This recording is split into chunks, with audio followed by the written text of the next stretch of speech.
Joe King Oliver, originally known as Joseph Oliver, was born on May 11, 1885, near Donaldsonville, Louisiana. Little is known of his early years and of his father. His mother, on the other hand, worked as a cook and a servant for white families. Oliver played in a number of marching bands and around 1910 started appearing in the nightclubs of New Orleans' red light district Storyville, the vibrant heart of the city's musical life. As a performer at the Addy Cabaret, Oliver attracted big audiences and soon took over the job at Pete Lala's Saloon Club, a notorious meeting place for pimps, prostitutes, and musicians. I found out that I love you, and I thought you loved me too. You were only passing time with me. Many happy hours we spent. I thought you were heaven sent. You were only passing time. The young Louis Armstrong was one of Oliver's biggest fans, spending time at Oliver's house and enjoying the cooking of Oliver's wife Stella. And the way you used to kiss and hold. Joseph Oliver became a father figure to Louis Armstrong, giving him musical advice, professional support, and even giving him one of his oldest cornets. In 1917, city officials closed the bars and brothels of Storyville. Oliver, like hundreds of New Orleans musicians, decided to head north to opportunities in Chicago. Oliver arrived in Chicago in early 1918 and received invitations from two bands.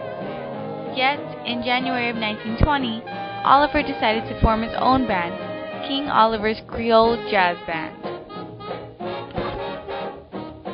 In launching his new jazz band, he sent a telegram to New Orleans to call on his young protege, Louis Armstrong.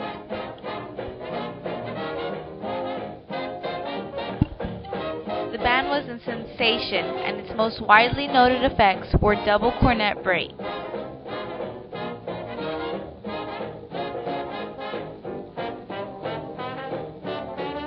In April of 1923, the Creole Jazz Band made its first recording in the Gannett Recording Company studio in Richmond, Indiana. The band consisted of Oliver and Armstrong on cornet, Johnny Dodds on clarinet, Honor Dutry on trombone, Lil Hardin on piano, Bill Johnson on banjo, and Baby Dodds on drums.